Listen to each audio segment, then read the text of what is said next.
Thank you so much. Thank you all for tuning in to this 2022 Black History Month event. I bring you greetings from Harlem, my Harlem office right here in the State Office building. As we celebrate Black History Month, this is an important year as we venture out of the pandemic and we begin to recuperate and recover from the pandemic, not only through the economic impact that it had and the health impact that it had, but also the impact that it had on our families and children. And so thank you so much, all of you, for tuning in. This is an important evening because we will be announcing some important initiatives that will once again mark the village of Harlem and the African-American community across the nation with the highlight of some very special people throughout our history. But before we do that, before we get into the agenda, I wanted to let you know that we will be honoring women today. And basically, we will be honoring 3 special women, one of which comes from the borough of the Bronx, the boogie down borough of the Bronx, and she has been at the forefront of the fight against gun violence and the fight for criminal justice reform, and has been a steadfast leader nationally and of course in the borough of the Bronx as the Bronx district attorney. And we wanted to recognize her contributions to the work that we're doing nationally. And of course, she has been there in the forefront, in the trenches, trying to bring justice to the people and the families of the Bronx. And as a woman and as a DA, she is represents sort of like a beacon of hope for girls and women across the country and for families across the United States and the world. And so we wanted to recognize Bronx District Attorney Darcel D. Clark for her many contributions. And I see the Attorney General is there clapping diligently. We wanted to recognize you, DA, because you have been a role model for little girls and women across the country, and because of your commitment to justice for everyone. So thank you. I know that you have to leave early. Mm-hmm. We sort of like adjusted the agenda so that you can be with us and we can recognize you today for the great work that you have completed. The floor is yours. Thank you. Thank you so much, Congressman. And really, thank you for your leadership and what you have done for the state of New York, for your congressional district, and for members of this country. But I just really want to say thank you. Look, my job is, I'm here because I stand on the shoulders of so many great people. You know, I wouldn't be here if it wasn't God's plan to make sure that I was here for a time such as this. And I know, and I believe, and I work so hard each and every day to know that we can have safety and fairness at the same time. And that's what I'm trying to do each and every day. So I'm not going to apologize for being a prosecutor, to hold people accountable for the harm that they're doing to our communities, our Black and brown communities. But at the same time, I'm also unapologetic about making sure that those Black and brown individuals that come into the criminal justice system, that I'm going to make sure that they're treated fairly and they get the help that they need if that's what it should be, but more importantly, to prevent them from coming into the system in the first place. So I'll be an advocate for all kinds of prevention to help our young people to make sure they don't pick up those guns, to give them and work side by side with Congressman Espaillat to make sure that we get the resources in our community for, for mental health and for substance use disorder and for jobs and affordable housing. All of those things have an impact on people entering the criminal justice system poverty. So we all play a role in that. And I know that's why you all are being recognized. And that's why I love you all for the work that each and every one of you do, because together we're going to get this done. So faith, safety, and fairness always, and you can be assured that that's the type of DA I will continue to be. So thank you, for recognizing me. I didn't want to be a footnote in history as being the first woman DA in the Bronx and the first Black woman elected DA in the whole state of New York. I wanted to mean something. And the only way I could do that is working with each and every one of you to make sure that we keep our communities safe and fair. Thank you. Thank you so much. Thank you. As I say always, congratulations. And it's not enough being the first, but you got to be the best also. Right. So I know you strive every day to do that.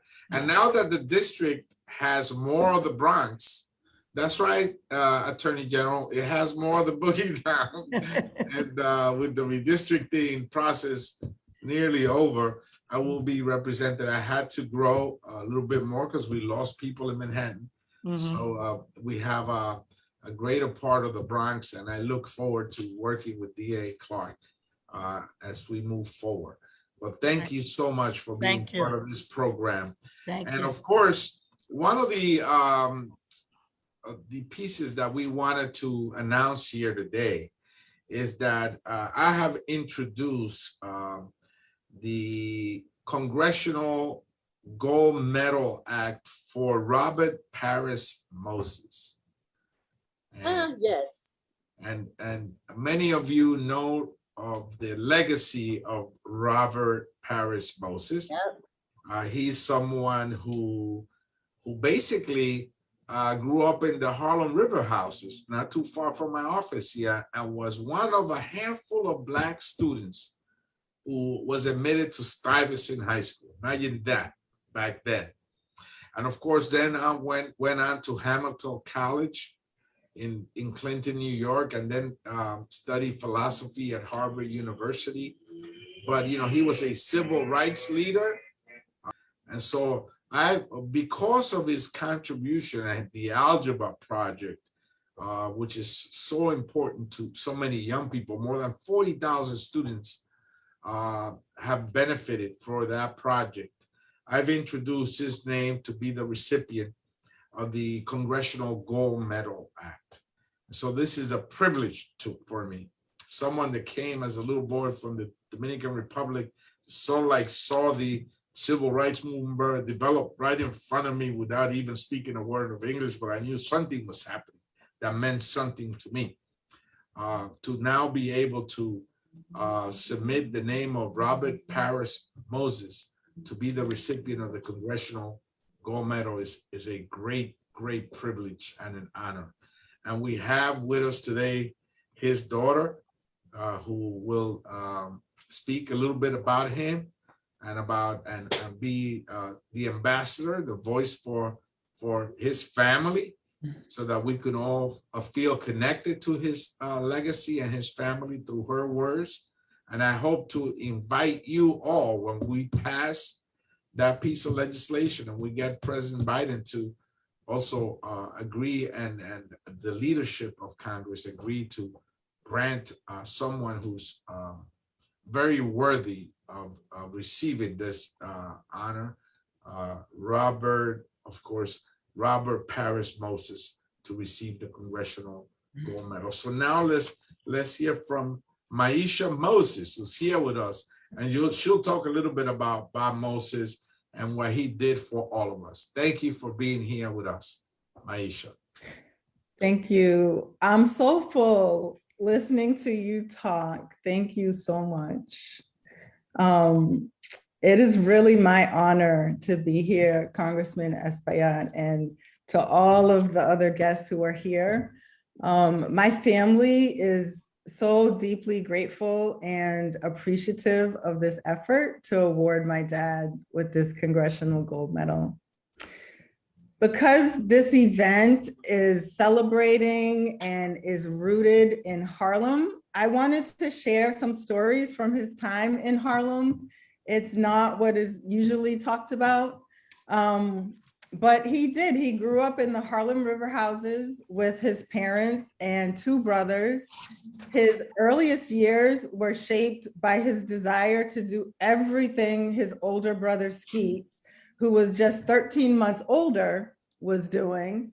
And so along with Roger, who came later, the brothers spent a lot of time playing handball in the courtyard, reading at the McCombs Bridge Library, which is right there in the Harlem River houses. And they learned to swim and played tons of time playing basketball at the 135th Street YMCA, which he called the Boys Y. His mother stayed at home and she taught the boys how to iron, which he said was unusual in those years. She kept a regular schedule and menu of meals, lots of beans. And interestingly, she joined a milk cooperative run by Ella Baker that my dad helped with. And of course, it was Ella Baker who later became his movement mother and his mentor when he went south. And so his mother also often took the boys to visit with their maternal grandmother who lived in Jamaica, Queens. When my dad was young, he really enjoyed going around with his father, who they called Pop, as Pop went around the community talking to people, which he did a lot. His dad, who worked at a janitor at the 125th Street Armory, went to all of their baseball games and was a staunch supporter of the team, which was the only Black Little League team in New York City at that time. And he especially enjoyed going with his dad to visit with his aunts, who were Cotton Club dancers. And they kept up a steady running conversation about the state of Black life in America. So his early life was really shaped by the cultural richness of Black life in Harlem of the 1930s, 40s, and 50s. His sense of possibility was imprinted by the stories of his dancer aunts, one of whom was also the most popular Black cinema actress of the time. And then his Uncle Bill, who was an architect, had the winning submission to the 1939 Virginia State Fair, but that submission was rescinded when it was discovered that he was Black. And then his grandfather, William Moses, was a prominent minister and author and was known as the Baptist Garvey. So you then talked about, his transition, but the cultural foundation of his childhood and his academic opportunities that led him to Stuyvesant and then to Hamilton and to Harvard. But he was conflicted, he said. And so when the sit-in started, he went to Virginia to visit with his Uncle Bill and to get a closer look at what was going on with the sit-ins. And that experience ultimately compelled him to join his life to this centuries-old struggle for freedom that has been waged by generations of Black people in America. And he once said that the time that he spent living in Mississippi and working with SNCC and the Mississippi sharecroppers on voter registration was like living an entire lifetime in 4 years. He became really steeped in the organizing tradition of Ella Baker, and he came to understand this country and its history and how it works in really deep and profound ways. And this movement experience later shaped how he grew the Algebra Project and inspired the creation of the Young People's Project and of the We the People Math Literacy for All Alliance. To me, he spoke so courageously, but also compassionately about this country's history. Near the end of his life, he said this, that the historical inequities and disparities in our public schools, as across all of our public systems, operate along a constitutional fault line, an embedded caste system that we need to find our way across. And he wrote in his book, Radical Equations, I mean, he left so much for us to think about and to work on. But I just want to share this quote from his book. He said, "Today I want to argue that the most urgent social issue affecting poor people and people of color is economic access. In today's world, economic access and full citizenship depend crucially on math and science literacy. I believe that the absence of math literacy in urban and rural communities throughout this country is an issue as urgent as the lack of registered Black voters in Mississippi was in 1961. I believe we can get the same kind of consensus we had in the 1960s for the effort of repairing this. And I believe that solving the problem requires exactly the kind of community organizing that changed the South in the 1960s. This has been my work and that of the Algebra Project for the last 30 years. I know how strange it can sound to say that math literacy and algebra in particular is the key to the future of disenfranchised communities, but that's what I think and believe with all of my heart. So he left us with this amazing legacy, and I'm just so honored and privileged to be able to continue working on it through my work with the Young People's Project. Something that the pastor said during her invocation reminded me of him when she talked about digging deeper and looking closer and thinking bigger, because he did that. He did that his whole life and taught us, in the words of Ella Baker, to think deeply about who we are and where we have come from and where we are going. Thank you, Maisha, for being part of this and continuing your father's legacy as we move forward. Now let's move on to our second presentation. I was really impressed with this presentation.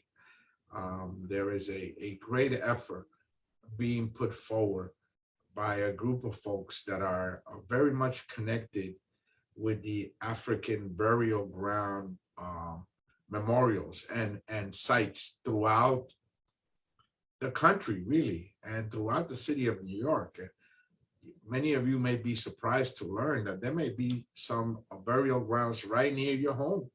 There's one right near my neighborhood in Inwood, and this person has been at the forefront of not only recognizing that they're there and respecting the solemn presence of these burial grounds, because that's what they are. There is a level of solemn veneration and solemn respect that must be extended to these burial grounds. But also, this person has been putting together a major project for the city of New York that I think is meritorious and worthy of consideration and support from many of you. And so I wanted to ensure that during this Black History Month celebration, you heard from him so that he will be able to inform you what this project is all about and to see how we could embrace his effort to bring about this project into full fruition. With that, I want to welcome Rodney Leonard, who's someone that has dedicated a good part of his life to this effort. Welcome, Rodney. Welcome to this Black History Month celebration. Thank you very much, Congressman. I'm very, very honored to be with you and all our honored guests this evening. I wanted to really take this opportunity to join you this evening. And even though I'm on my way back to New York City from New Haven, where I'm teaching a course actually on a National Slavery Memorial that we were proposing for like Washington, D.C., I said I definitely wanted to be here this evening.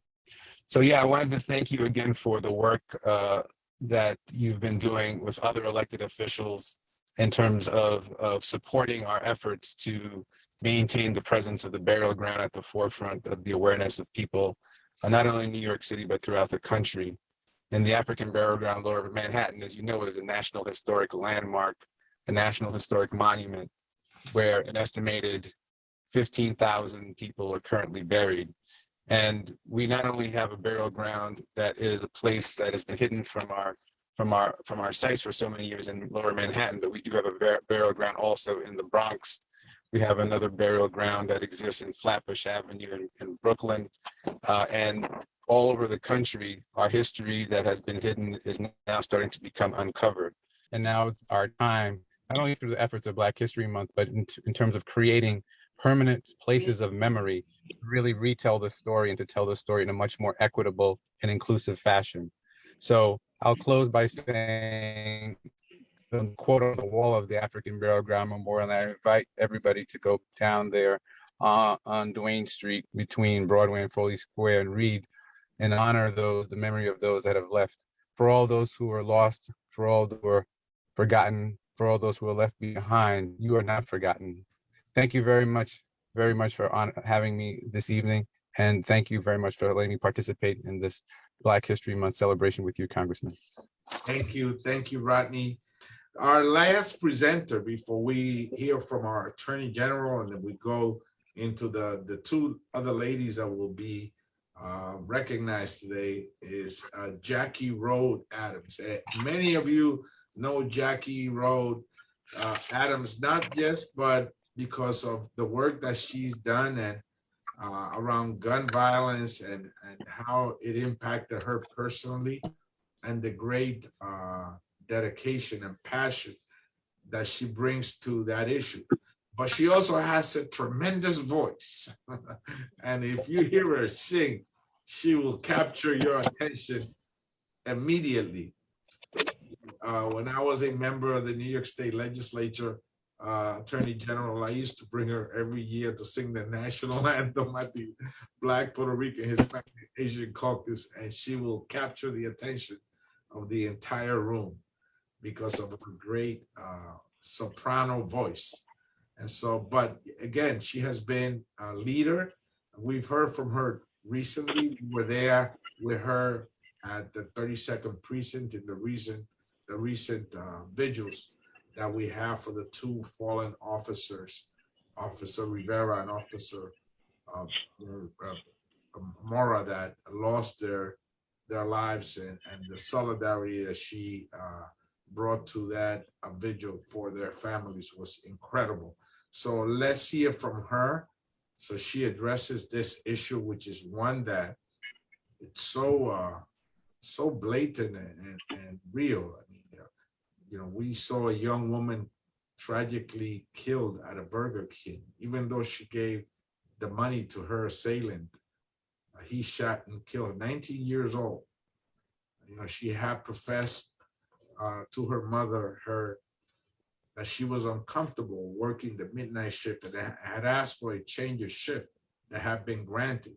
But unfortunately, death caught her before that occurred. And then a young 11-month-old baby was shot in the face in the Bronx part of the district as she was in a car with her mom. And I was there with Mayor Adams walking the street, and little did we know that same evening we will meet up again at Harlem Hospital because two officers have been shot and killed. And so this is all within a week of each other. A horrible situation. And Jackie Rode Adams has been at the forefront of asking for change and addressing head-on the issue of gun violence. Please welcome Jackie Rode Adams. Thank you, Congressman.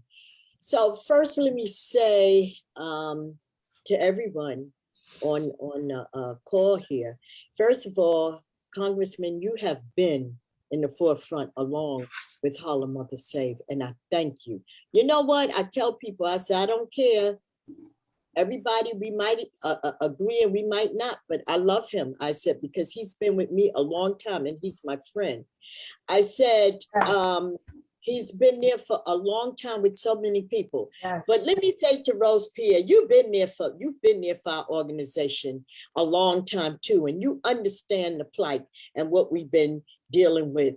And let me say to our Attorney General, you know, we've been together a long time in this fight. A long time in this fight. And you know what? I'm honored. When Shauna called, I said, I'm honored to speak.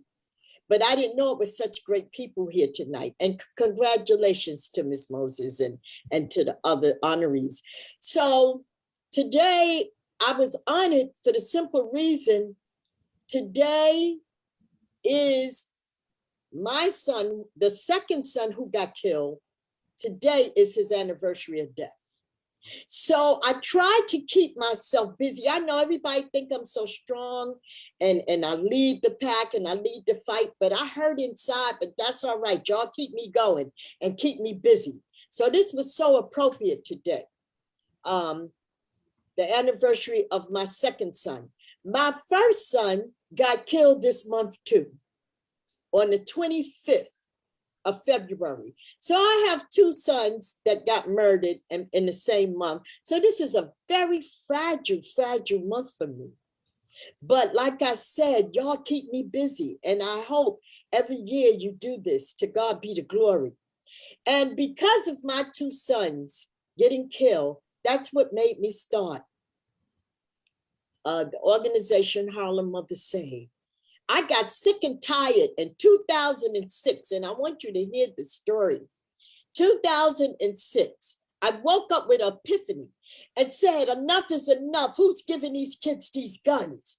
And I said, I called for more mothers. And this is a real story. At that time, Assemblyman Keith Wright was Assemblyman. We called Assemblyman Keith Wright, went in his office, crying all over his carpet, saying, enough is enough. What could we do about this gun violence? He made a call. I'm doing fast forward. He made a call to the 100 Black law enforcement. This is real, 2006. And he said to them, we have 5 mothers that's hurting and want something to happen with this gun violence. 2006, mind you. So we stood on the steps of City Hall with the 100 Black law enforcement. At that time, our very own Mayor Eric Adams was the sergeant of and president of the 100 Black law enforcement. We call a question, our Attorney General, Rose Pierre. We call a question, Congressman, who's giving our kids these guns? We had no name at that time, but they gave us a name, said, y'all have to have a name. What about Harlem Mothers Save? Harlem Mothers Save. Stop another violent end. We said, yes, yes. And we found out while we were standing on the steps of City Hall from the 100 Black law enforcement, led by the President, Eric Adams, that 2 bodegas was in Harlem, Attorney General, in Harlem selling guns. And that good watermelon truck, this is no secret because I tell a story all the time. That good watermelon truck and collard green truck that was coming from down south was selling good guns. That's what was happening in Harlem. And that's how we got started. And now, let me say this, to see all the stuff that's happening again, over again, by now you would think that we would have everything under control with these guns. It is worse than ever. So what do Harlem mothers and now fathers? We started off with 5 mothers. Now we have 50 plus mothers and fathers that are hurting. We do bereavement counseling. We deal with the trauma. We deal with helping them with the funerals by referring them to other people and little monies that we could help with. We also make sure that we have summer youth jobs for the victims, because the victims are hurting. We also make sure we give college scholarships every year. You have been to some of our groups. You have been to some of our fundraisers. We make sure that we let the families know they're not alone. And that's what they want. And when we dealt with this 2 officers getting killed, I spent time with one of the moms, Rivera mom. She spoke Spanish. She couldn't speak English, and someone translate. And when I told her that I lost 2 kids and they translated, she busted loose and ran and squeezed and hugged me and wouldn't let me go. Because that's what they need to know, somebody know their pain. We must cry for help, and we must get this done. And we must continue to take our blocks back, side by side, take our kids back, our community back, side by side. And we can't do it alone. The police can't do it alone. The elected officials can't do it alone. We all have to work together. The DA can't do it alone. We, the community, have to work together with the Attorney General, with the congressman, with all elected officials. And ATF have to jump in. They have to jump in. This is some serious. I sometimes I get so depressed, and when today I got so upset because I said nobody cared. And today is the anniversary of my son getting murdered, and in 2 weeks the other son getting murdered. This is a bad month, but I know together we could get this work done. I'm going to continue to sing it and tell it and shout it all over this land and this Black history. God bless America. And we celebrate Black history once a month, but what a year round is Black history. So thank you. Thank you for asking me to just tell a little bit about our organization. We are at 306 West 128th Street, and our assemblywoman now, she got us that place for perpetuity. And that's where we are. That's where we are. And so thank you so much, and keep me in prayer. And I'm gonna keep all of you in prayer because we got a lot of work to do with the mayor. Support the mayor plan. Support the mayor plan. Who's ever listening, support the mayor plan. Thank you. Thank you, Jackie. Thank you so much.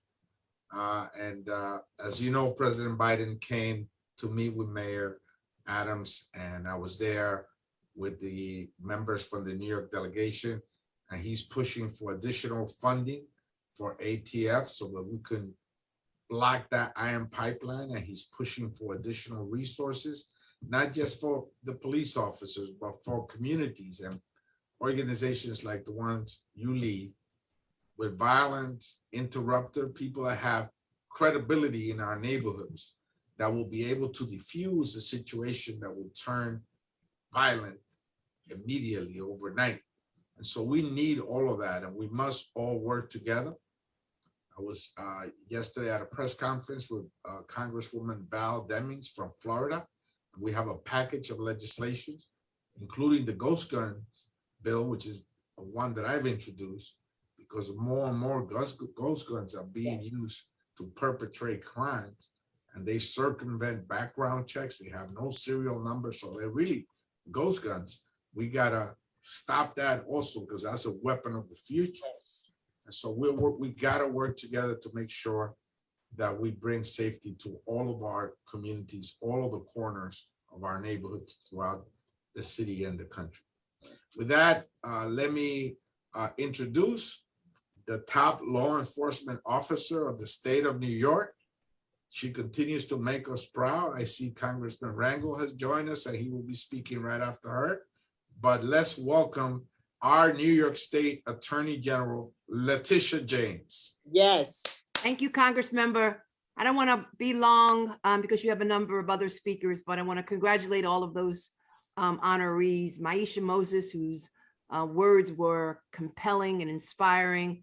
Of course, Rodney Leonard, who is making us all proud. And of course, Jackie Rowe Adams, who's doing an amazing job in focusing on gun violence. And I too join with her in urging that the United States Congress, particularly Republicans, support responsible gun laws and allow myself and other attorney generals across this nation to file lawsuits against gun manufacturers and gun distributors.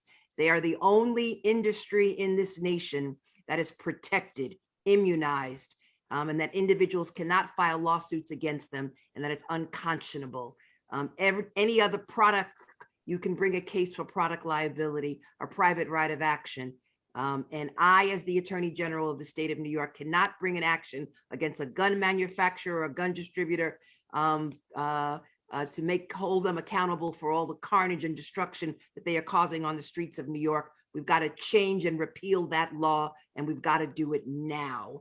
The way that we brought down Ku Klux Klan was through the law, and the law is both a sword and a shield. And I will use the law and bend it towards justice each and every time. These last few months, I've been thinking about the opening line of Langston Hughes' poem, "I Too Sing America."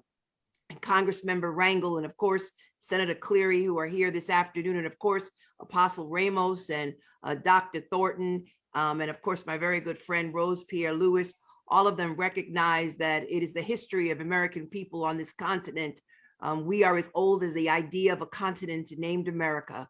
And it's unfortunate that we are living in a time when they are seeking to erase our history, our voice, our achievement, and our right to vote.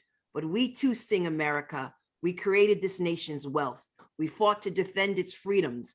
And that's why we should applaud Congress Member Rangel each and every day. We built the White House, and now we've got a president of the United States who once sat behind our Oval Office. And so it's really critically important to know, I tend not to celebrate Black History Month because I will not be defined by 28 days. I am bigger than that. We are larger than that. 365 days a year. Black history is American history, and American history is Black History Month, Black history, as Rodney Leonard said. But in the words of Langston Hughes, we must continue to say that we too, that I too, that we are America each and every day. Thank you, Attorney General. Thank you so much for your work and commitment to the entire state and the country.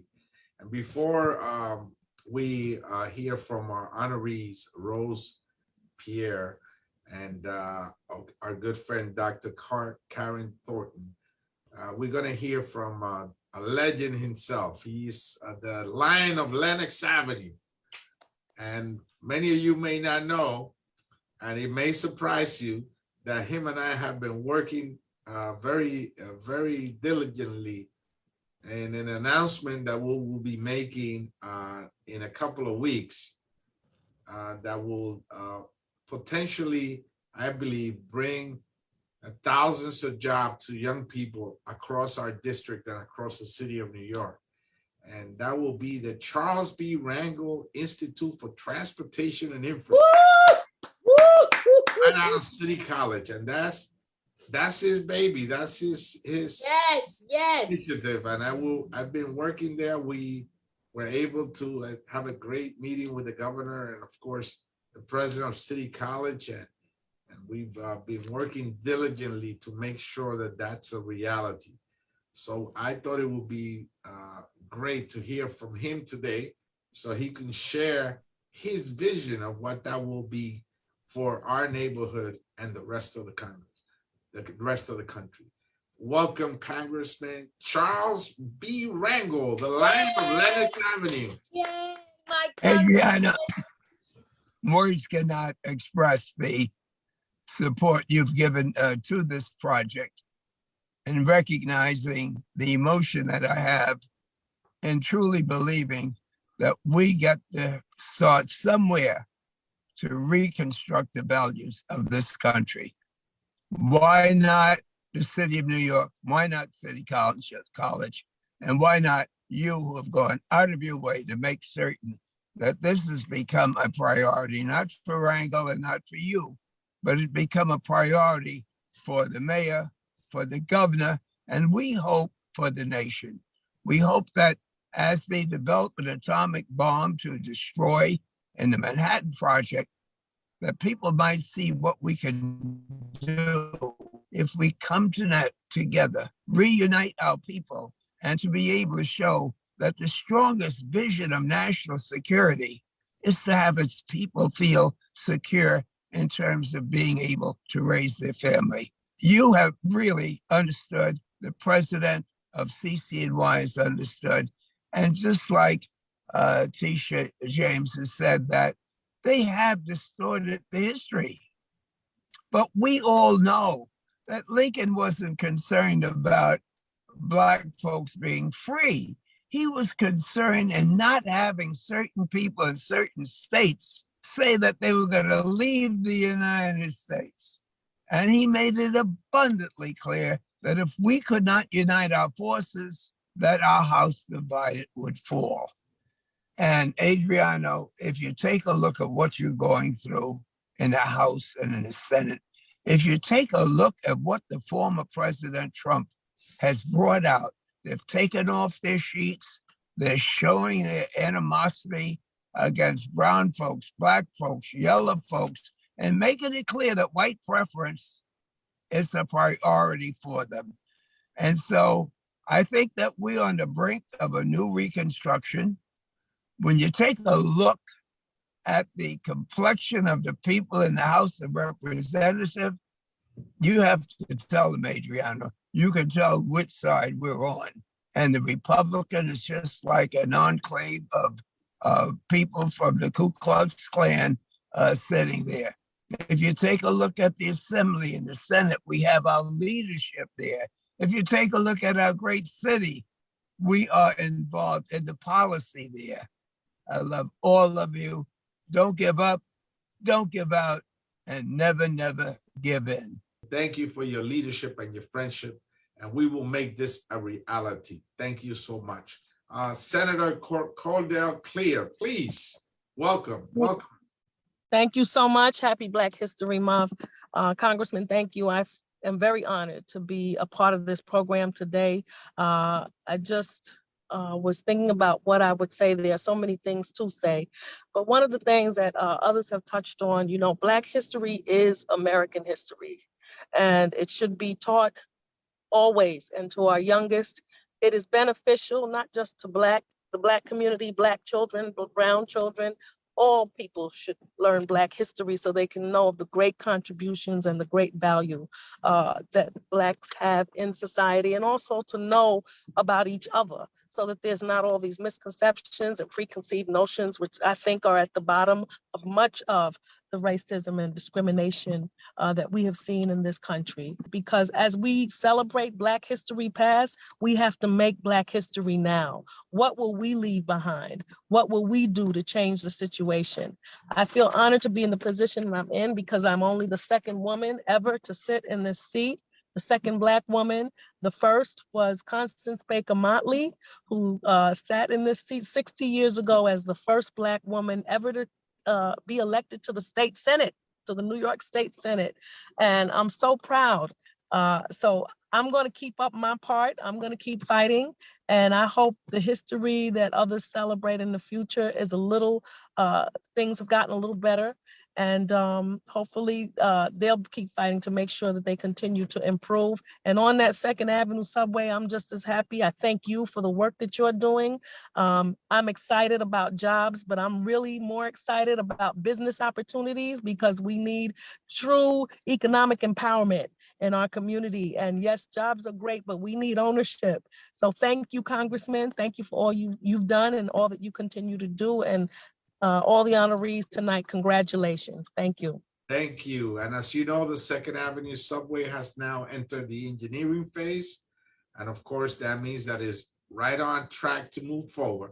And as I say, that's more than just 3 subway stops. That's a regional project that will connect Harlem to the rest of the world. It will connect to the county service by Metro North. It will connect to LaGuardia Airport via bus and future water transportation in the Harlem River and the Hudson River.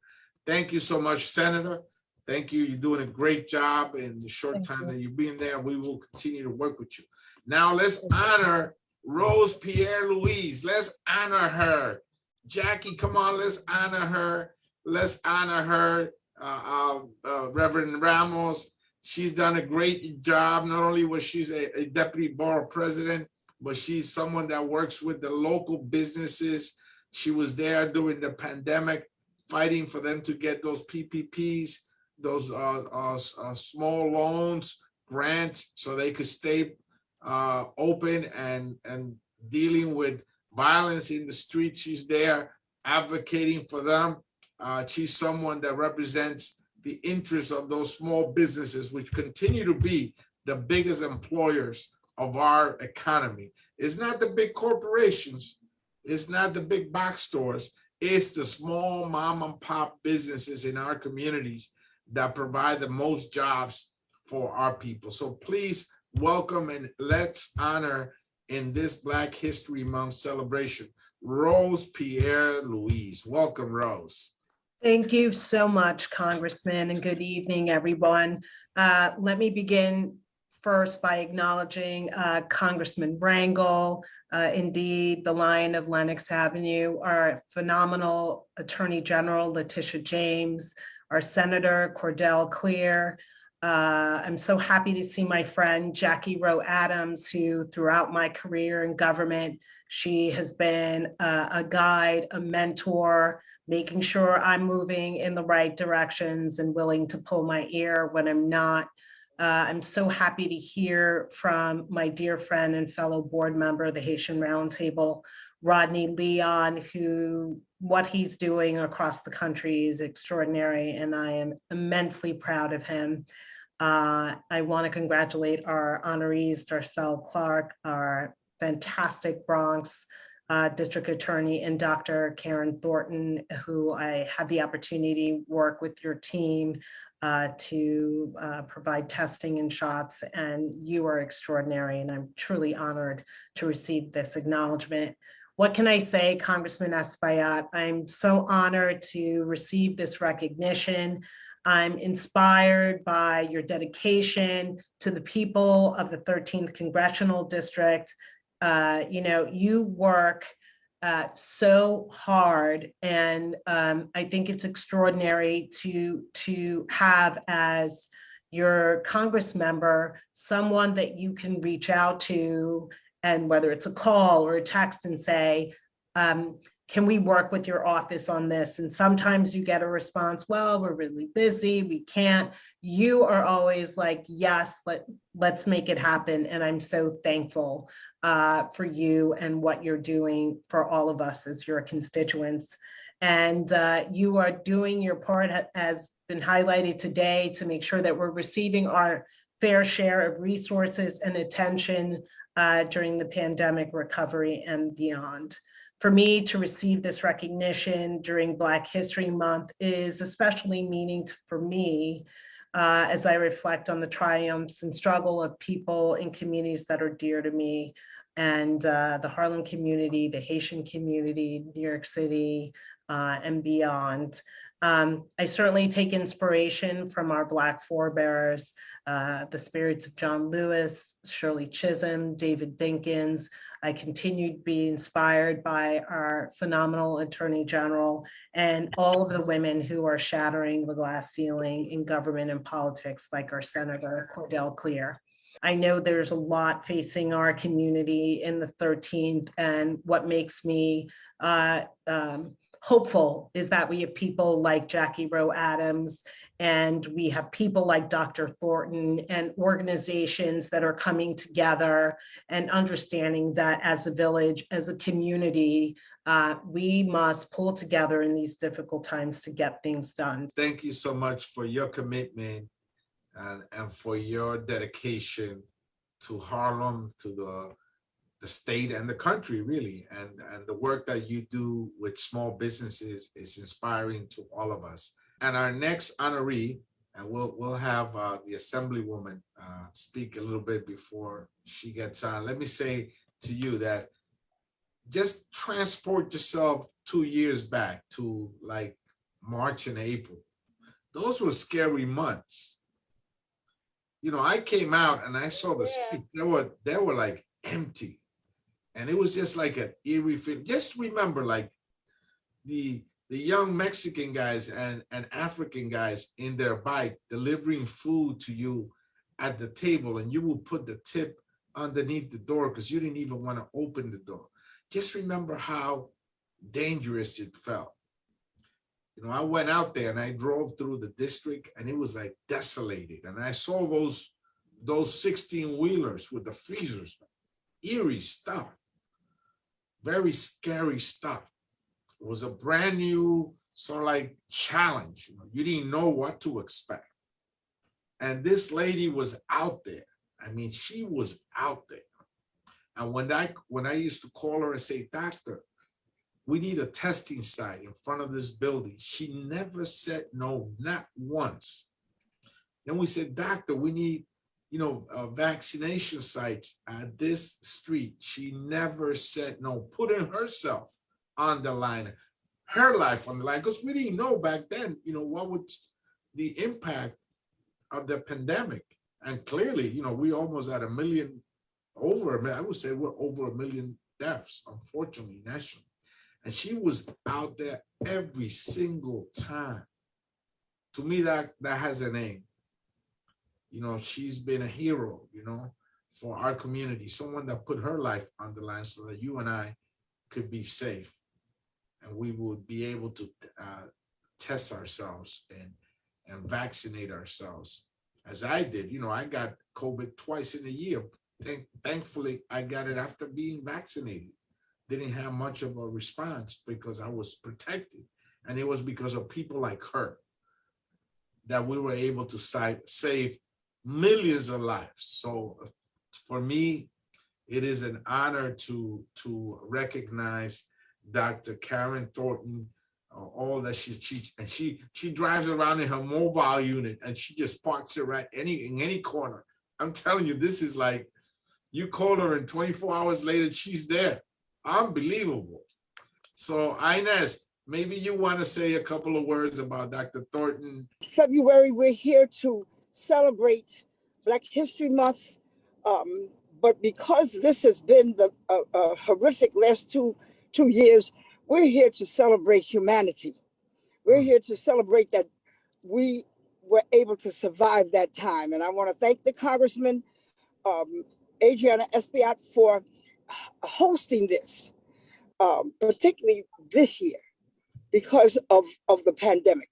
And Dr. Thornton has been a phenomenal supporter of this community. She truly has taken to heart, it takes a village.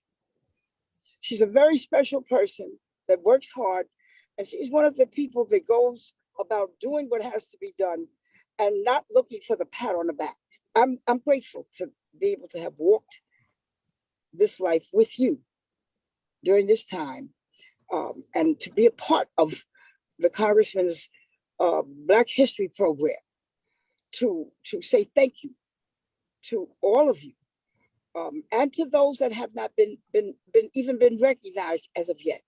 You're still a part of Black history. We all are. And remember one thing: seldom does a quiet woman make history. Thank you. Thank you, Assemblywoman. Thank And you. again, let's welcome a great doctor. I remember one day we asked her, could you be there in front of 3333? And it was blistering cold, but the line was there and she was there. I'm a tropical guy. I come from the islands and I like my coconut trees and my palm trees and my beach. And I could only be in that kind of weather for about 5 seconds, but she was there. So please, let's welcome Dr. Thornton. Congratulations, Dr. Thornton. Thank you. Thank you. I'm really honored. Thank you so much. I basically saw a need and just needed and felt like I had to fulfill it.